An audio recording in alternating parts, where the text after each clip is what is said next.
জানেন যে সামনে পুজো, সারা রাস্তা জুড়ে প্রতিবাদ চলছে। সেই সময় একটা ব্ল্যাঙ্কেট 144-এর অর্ডার, পুরনো আইনে 144 এবং 163-তে ব্যান করেছে, এক জায়গায় জমায়েত করা যাবে না। সকলেই জানি যে পুজোয় আমরা লাইন দিয়ে ঠাকুর দেখতে বেরোই, সাধারণ মানুষ উৎসব করতে বলেছেন কয়েকদিন আগে দিদিমণি, মানুষ প্রতিবাদকে উৎসবের অংশ করে নিয়েছেন। সেই সময় যখন মানুষ প্রতিবাদকে উৎসবের অংশ করে নিয়েছে, তখন যাতে দুর্গা পুজোতেও যেন মানুষ যেতে না পারে, তার জন্য এই ধরনের আটকানো।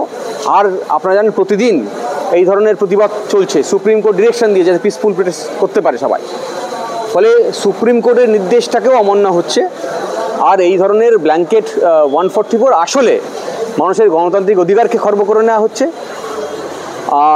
যেটা শুরু থেকেই এই প্রচেষ্টা ছিল, বিভিন্ন ফর্মে ছিল, এখন আরও একবার দেখা গেল। যেটা যে জায়গাগুলোর কথা বলা হয়েছে, বউবাজার, হেয়ার স্ট্রিট, এই সমস্ত চত্বরে রাজভবন, হাইকোর্ট, এরকম জায়গাগুলি রয়েছে। তো এই ধরনের বিষয়, এই ধরনের বিজ্ঞপ্তি পুলিশের পক্ষ থেকে দাবি করা হচ্ছে, আগেও হয়েছে, যেখানে 5 জনের বেশি জমায়েত এমনিতেই করা যায় না, এবং বড় পুজোও এখানে তেমন হতে হয় না। কলকাতা পুলিশের ওয়েবসাইটে যে পুজোর তালিকা দেওয়া আছে, সেটা যদি ঘাটা যায় তাহলেই বোঝা যাবে যে এই অঞ্চলে বেশ কয়েকটি পুজো হয়, গুরুত্বপূর্ণ পুজো হয়।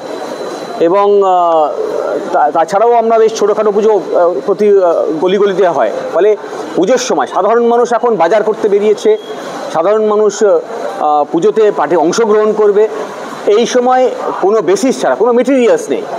এখনও পর্যন্ত কেউ বলতে পারবে না এই বিগত কয়েক মাস ধরে যে প্রতিবাদ চলছে কোথাও অশান্তি হয়েছে। যেখানে পুলিশ অশান্তি করার চেষ্টা করেনি সেখানে কোনো অশান্তি হয়নি, সাধারণ মানুষ শান্তিপূর্ণভাবে এই প্রতিবাদ করছে। এইখানে এই ধরনের ব্ল্যাঙ্কেট অর্ডার আসলে এই প্রতিবাদ কর্মসূচিকে যাতে ব্যাহত করা যায় তার একটা প্রচেষ্টা, এবং সাধারণ মানুষ যারা প্রতিবাদকে উৎসবের অংশ করে নিয়েছে তাদেরকে বাধা দেওয়ার প্রচেষ্টা। কে বা কারা এই মামলাটি করে? মামলা করেছে ডাক্তারদের একটা অংশ, জয়েন্ট ডক্টরস ফোরাম, তারা মামলা করেছে, এবং ছাত্র যুব মহিলা সংগঠন বামপন্থীদের তারাও করেছে। তারা মিছিল করছে, কিন্তু আগামী দিনে এই ধরনের যে 144-এর অর্ডার বা এই ধরনের যে রেস্ট্রেন অর্ডার 160-তে যেটা এখন নতুন আইনে পাস করেছে, তা গণতন্ত্রের বিরোধী। যারা গণতন্ত্রপ্রেমী মানুষ তারা সকলেই এই আইনের অর্ডারের বিরোধিতা করে, ফলে এই চ্যালেঞ্জ তারাও করেছে। পুলিশ বলছে এই অর্ডার আগেও দিয়েছে তারা। আগে দিক বা পরে দিক, অন্যায়টা অন্যায়। গণতান্ত্রিক দেশে যদি আগে একটা অর্ডার দিয়েছিল বলে এখন সেটা করতে পারে, এটা হতে পারে না।